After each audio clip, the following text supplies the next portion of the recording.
ತುಂಬಾ ಹೊಸ ಹೊಸ ತಂತ್ರಜ್ಞರು, ನಿರ್ದೇಶಕರು, ನಿರ್ಮಾಪಕರು, ಕಥೆಗಾರರು ಮತ್ತು ಸಂಭಾಷಣೆಗಳು, ಸಂಗೀತ ಎಲ್ಲರೂ ತುಂಬಾ ಜನ ಹೊಸರು ದಾಪುಗಾರಿಕೆ ಬರ್ತಾ ಇದ್ದಾರೆ. ಆದ್ರೆ ಈ ದಾಂಗುಡಿ ಎಷ್ಟು ಆರೋಗ್ಯಕರವಾಗಿದೆ, ಎಷ್ಟು ಗುಣಮಟ್ಟದಿದೆ ಮತ್ತು ಒಳ್ಳೆದನ್ನ ಸಕಾರಾತ್ಮಕವಾದನ್ನ ಎಷ್ಟೊಂದು ಕೊಡಬೇಕು ಅಂತ ಯೋಚನೆ ಮಾಡ್ತಾ ಇರೋದು ಕೆಲವು ತಂಡಗಳು. ಹಾಗೆ ಸಕಾರಾತ್ಮಕವಾದನ್ನ ಒಳ್ಳೆದನ್ನು ಕೊಟ್ಟು ಇವತ್ತಿನ ಈ ತಲೆಮಾರಿಗೆ ಜನಜಿಗೆ ಮ್ಯಾಚ್ ಆಗೋ ತರದ್ದು ಪಿಕ್ಚರ್ ಮಾಡ್ತೀವಿ ಅಂತ ಹಠದ ಮೇಲೆ ನಿಂತ್ಕೊಂಡಿರೋದು ಈ ತಂಡ. ಮುಕುಂದ ನಿಲೆ ತುಂಬಾ ನಿಜವಾಗ್ಲೂ ಶ್ರಮ ವಹಿಸಿದ್ದಾರೆ. ಅವರು ಮೊದಲ ಬಾರಿಗೆ ನನಗೆ ಅವರು ಮತ್ತು ಹುಡುಗಿ ಹೀರೋಯಿನ್ ಇಬ್ರು 1.5-2 ವರ್ಷಗಳ ಹಿಂದೆ ನಟನಾಗಿ ಬಂದ್ರು. ನಾನು ರಂಗಭೂಮಿಗೆ ಹೇಗೆ ಬಂದಿದ್ದಾರೆ ಅಂತಲೇ ನಾನು. ಆದ್ರೆ ಕಲಿಯುವಾಗ ಪೂರ್ಣವಾಗಿ ಶ್ರದ್ಧೆಯಿಂದ ರಂಗಭೂಮಿ ಕಲಿತು ಶಾಸ್ತ್ರೋಕ್ತ. ಅವರಿಗೆ ಮೇಕಪ್ ಗೊತ್ತಿದೆ, ಕಾಸ್ಟ್ಯೂಮ್ ಗೊತ್ತಿದೆ, ಇದೆಲ್ಲ. ಆದ್ರೆ ಮೇಕಪ್ ಕಾಸ್ಟ್ಯೂಮ್ ಗೊತ್ತಿದ್ದವ್ರಿಗೆ, ಆಕ್ಟಿಂಗ್ ಗೊತ್ತಿದ್ದವ್ರಿಗೆ ಎಲ್ಲರಿಗೂ ಸಿನಿಮಾ ರಂಗದಲ್ಲಿ ದೊಡ್ಡ ಯಶಸ್ಸು ಸಿಕ್ಕಿಬಿಡುತ್ತೆ ಅಂತಲ್ಲ. ಇಲ್ಲಿ ಬೇರೆ ಇನ್ನೊಂದು ಯಾರೂ ಕಾಣದ, ಯಾರಿಗೂ ಕಾಣಿಸದ, ಯಾವುದೋ ಮೂಲೆಯಲ್ಲಿ ಎಲ್ಲೋ ಇರುವಂತ ಒಂದು ಸೂಕ್ಷ್ಮವಾದ ಅಂಶ ಮೇಲೊಂದು ಕೆಲಸ ಮಾಡ್ತಾ ಇರುತ್ತೆ. ಅದು ಅವರಿಗೆ ಒಲಿಲಿ.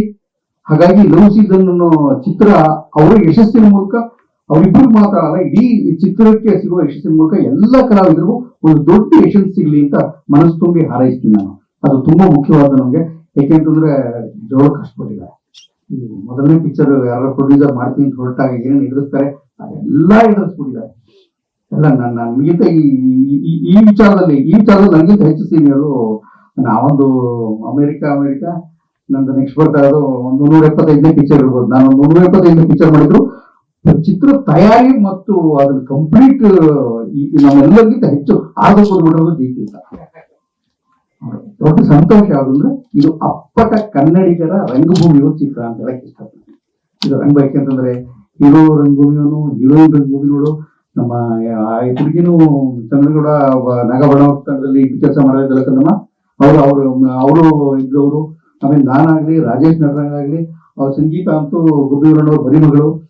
ಹಂಗಾಗಿ ಬಹುತೇಕ ಅವನು ನಾನು ರೆಗ್ಯುಲರ್ ಥಿಯೇಟರ್ ಮಾಡೋದೆಲ್ಲ ನೋಡಿದೀನಿ. ಇವರು ಥಿಯೇಟರ್ ಹೆಚ್ಚು ಸೆನ್ಸಿಬಿಲಿಟಿ ಇಟ್ಕೊಂಡಿರ್ತಾರೆ. ಜೈತೀರ್ಥ ಅಂತೂ ಅಪ್ಪಟ ಅಭಿನೇತರಿದ್ದವರು, ರಂಗಭೂಮಿಯವರು.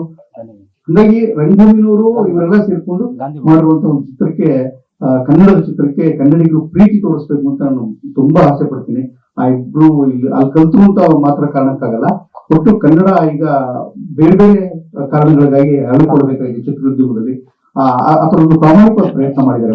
ಮೂರು ಸೀಸನ್ ಅಲ್ಲೂ ಹಿಂಗೆ ಬೇರೆ ಬೇರೆ ಅಂದ್ರೆ ಹೆಣ್ಣನ್ನ ಪ್ರಕೃತಿಗೆ ನಾನು ಅದೇ ಅನ್ಕೊಂಡೆ. ಅವರು ಪ್ರೇಮ ಪರ್ವ ಅಂತಲೋ, ಏನು ಪ್ರೇಮ ಋತು ಅಂತಲೋ ಅಥವಾ ಋತು ಪ್ರೇಮ ಅಂತ ಒಂದು ಯಾವಾಗಲೂ ಕನ್ನಡ ಟೈಟ್ಲ್ಗಳ ಬಗ್ಗೆ ಆಸೆ ಒಲಿತಾ ಇರ್ತದೆ. ಆದ್ರೆ ಹೆಚ್ಚು ಎಲ್ಲರೂ ಇಂಗ್ಲಿಷ್ ನಲ್ಲೇ ಬಿದ್ದುಬಿಟ್ಟಿರೋದ್ರಿಂದ ನಮ್ಮ ಕೈ ಇರಲ್ಲ. ಅದು ಅವರು ಕ್ಯಾಚಿ ಆಗ್ಲಿ ಬಹುಶಃ ಮಾಡಿರ್ತಾರೆ, ಅದು ಈಸಿಯಾಗಿ ಸಿಗ್ಲಿ ಅಂತ. ಯಾಕೆಂದ್ರೆ ಪ್ರೇಮ ಪರ್ವ ಅನ್ನೋದು ಹಾಗೆ ಈಗೇನು ಸಮಸ್ಯೆ ಇಲ್ಲ ಬಳಸಕ್ಕೆ. ಯಾಕಂದ್ರೆ ತುಂಬಾ ವರ್ಷ ಆಯ್ತು. ಅಥವಾ ಪ್ರೇಮ ಋತು ಅಥವಾ ಋತುಪರ್ಣ ಅಂತಲೋ, ವರ್ಣಗಳು ಜಾಸ್ತಿ ಇದೆ, ಕಲರ್ಸ್ ಇದೆ ಅಂತ. ಪ್ರತಿಯೊಂದು ಕಲರ್ಗೂ ಬೇರೆ ಬೇರೆ ಸೀಸನ್ಸ್ ಇರ್ತಾವಲ್ಲ. ಹಿಂಗಾಗಿ ಅದು ಒಂದು ಇದನ್ನ ಕನ್ನಡತನವನ್ನ ನಮ್ಮ ಈ ನೆಲೆಗಟ್ಟಿನ ಈ ಜಾಗದಲ್ಲಿ ಉಳಿಸ್ಕೊಳ್ಳೇಬೇಕಾದ ಸಿನಿಮಾದಲ್ಲಿ ಅಗತ್ಯವಾಗಿರೋದ್ರಿಂದ ಆ ತರ ಒಂದು ಪ್ರಯತ್ನದಿಂದ ಎಲ್ಲ ಕನ್ನಡಿಗರೇ ಸೇರ್ಕೊಂಡು, ತಂತ್ರಜ್ಞರಾಗ್ಲಿ ಅಥವಾ ಪ್ರತಿಯೊಬ್ಬರು ಆಗಲೇ ಪಿಕ್ಚರ್ ಡಿಸ್ಟ್ರಿಬ್ಯೂಷನ್ ತಗೊಂಡಿದ್ದಾರೆ ಅಂತ ಹೇಳಿ ನೋಡಿ ಸಂತೋಷ ಆಯ್ತು. ಯಾಕಂದ್ರೆ ಕಷ್ಟ, ಡಿಸ್ಟ್ರಿಬ್ಯೂಟರ್ ಸಿಗಲ್ಲ, ಎಕ್ಸಿಬಿಟರ್ ಸಿಗಲ್ಲ, ಪ್ರದರ್ಶಕರು ಹಿಂಗಾಗ್ಬಿಟ್ಟಿದೆ. ಎಷ್ಟು ಕಷ್ಟ ಇದೆ ಅಂತಂದ್ರೆ ಕನ್ನಡ ಪಿಕ್ಚರ್ಗಳ ಇವತ್ತು ಪಿಕ್ಚರ್ ಮಾಡೋದು ಎಷ್ಟು ಕಷ್ಟ, ಪಿಕ್ಚರ್ ರಿಲೀಸ್ ಮಾಡೋದು ಡಬಲ್ ಕಷ್ಟ. ಹಾಗಾಗಿ ಅದು ಪ್ರಯತ್ನ ಮಾಡಿ 3ನೇ ತಾರೀಕು ಅಂತ ಅನೌನ್ಸ್ ಮಾಡಿ ಪಿಕ್ಚರ್ ಮಾಡ್ತಾ ಇದ್ದಾರೆ. ಅವ್ರಿಗೆ ಒಳ್ಳೇದಾಗಬೇಕು. ನಾನು ಯಾವಾಗಲೂ ನಮ್ಮಿದ್ದಾಗಲೂ ಬನ್ನಿ ಕಂದಮ್ಮ, ಹೋಗಿ ಕಂದಮ್ಮ ಅಂತ ಹಿಂಗೆ ಮಾತಾಡ್ತದೆ. ಈಗಲೂ ಅದೇ ಹೇಳ್ತೀನಿ, ನಮ್ಮ ಕಂದಮ್ಮಗಳಿಗೆ ಅಷ್ಟೂ ಜನಕ್ಕೂ ಒಳ್ಳೇದಾಗಬೇಕು. ಯಾಕಂದ್ರೆ ಯಾರು ಹೊಸಬರು ಪಿಕ್ಚರ್ ಮಾಡ್ತಾ ಇದ್ದಾರೆ ಅಂದ ತಕ್ಷಣ ತುಂಬಾ ಆತಂಕ. ಅವ್ರಿಗಿಂತ ಚೆನ್ನಾಗಿ ಆಕ್ಟ್ ಮಾಡ್ತಾರೆ ನನಗೂ ಆಗ್ತಾರೆ. ನಾನು ಆಕ್ಟ್ ಸುಳ್ಳಿ ಯಾವ್ದೇ ಪಿಕ್ಚರ್ ಆಕ್ಟ್ ಮಾಡ್ಬೇಕಾದ್ರೆ ನನಗೆ ದುಡಿಸ್ಕೊಡೋದು ಹೋಗೋದು, ನಮ್ಮ ಪಾತ್ರ ಮುಗಿತು ಸಾಕ್ಬಿಡ ಅಂತ ಆಗಿರಲ್ಲ. ಅಯ್ಯೋ ಪಾಪ ಪಿಕ್ಚರ್ ಗೆಲ್ಲಪ್ಪ, ಹೆಂಗಾರು ಪಿಕ್ಚರ್ ಓಡ್ಲಿ, ಏನೋ ಕಷ್ಟಪಟ್ಟಿದ್ದು ಒಳ್ಳೆ ಪಿಕ್ಚರ್ ಹೋಗ್ಬಿಟ್ಟು ಇನ್ನೊಂದಷ್ಟು ಒಳ್ಳೇದಾಗ್ಲಿ ಅಂತ ಹಾಗಾಗಿ ಮುಕುಂದನ್ಗಾಗ್ಲಿ, ಹೀರೋಯಿನ್ಗಳ ಅಷ್ಟು ಜನ 3 ಜನಕ್ಕಾಗ್ಲಿ ಅಥವಾ ಡೈರೆಕ್ಟರ್ಗಾಗ್ಲಿ, ವಿಶೇಷ ಪ್ರೊಡ್ಯೂಸರ್ಗಾಗ್ಲಿ, ಪ್ರತಿಯೊಬ್ಬರಿಗೂ ಅಷ್ಟೂ ಜನಕ್ಕೂ ಒಳ್ಳೇದಾಗ್ಲಿ ಅಂತ ಮನಸ್ಸಿಟ್ಟು ಹಾರೈಸ್ತೀನಿ. ಟ್ರೈಲರ್ ಚೆನ್ನಾಗಿತ್ತು. ಟ್ರೈಲರ್ ಅಲ್ಲಿ ಕಥೆಯಲ್ಲಿ ಹೇಳಿರ್ಬೋದಂತ ಅನೇಕ ವಿಷಯಗಳನ್ನ ಅಲ್ಲಲ್ಲಿ ಗ್ಲಿಮ್ಸಸ್ ತೋರಿಸ್ತಾ ಹೋಗ್ತಾರೆ. ಆ ಹೊಳವುಗಳಿದೆ, ಆ ಅಚ್ಚರಿಯ ಕ್ಷಣಗಳಿದೆ. ಅಂದ್ರೆ ಮೀಸೆ ಇದ್ದರೆ ಮುಕುಂದು ನೋಡ್ತೀರಿ, ಗಡ್ಡ ಹಾಕೊಂಡು ತಿಳ್ಕೊಂಡ್ರ ಹುಚ್ಚನಂಗಾಗಿ ಅಯ್ಯೋ ಹಿಂಗಾಗೋಗ್ತಲ್ಲ ಅಂತ ಹೇಳ್ತಾರ ಮುಕುಂದು ನೋಡಿರ್ತೀರಿ ನೀವು. ಈ ಬೇರೆ ಬೇರೆ ಶೇಡ್ಸ್ಗಳು ಕಥೆಗಳು ಕೂಡ ಸಂಭಾಷಣೆಗಳ ಮೂಲಕ, ಸನ್ನಿವೇಶಗಳ ಮೂಲಕ ಅಲ್ಲಿ ದಾಖಲಾಗ್ತವೆ. ಕಡೆಗೆ ಡೈರೆಕ್ಟರ್ ಆಗಿ ಲಾಸ್ಟ್ ಶಾಟ್ ಅಲ್ಲಿ ಜಯತೀರ್ಥ ಅವರ ಆಕ್ಷನ್ ಅಂದಿರೋದು, ಅವರ ಯಶಸ್ವಿ ಚಿತ್ರಗಳು, ಈ ಆ ಪಾಲು ನಮ್ಮ ಈ ಯಶಸ್ವಿ ಸಿಗಲಿ ಅವ್ರಿಗೆ. ಅವ್ರು ಗೆದ್ದಿರೋದು, ತೋರಿಸಿರೋದು, ಅವರು ಆಮೇಲೆ ಗುಣಮಟ್ಟಕ್ಕೆ ಬಹಳ ಒಳ್ಳೆ ಮಾತಾಡೋದು ಆಂಕರ್ ಅಕ್ಕ, ಬಹಳ ಚೆನ್ನಾಗಿರೋದಕ್ಕಿಂತ ಅದನ್ನ ಸಿಕ್ಕಾಪಟ್ಟೆ ಪಿಕ್ಚರ್ ಮಾಡಿದೀವಿ ಅಂತಲ್ಲ, ಆದ್ರೆ ಮಾಡಿದಷ್ಟು ಪಿಕ್ಚರ್ಗಳು ಒಳ್ಳೆ ಗುಣಮಟ್ಟದಿಂದ ಕೂಡಿದೆ ಅನ್ನೋದು ತುಂಬಾ ಒಳ್ಳೆ ಮಾತು.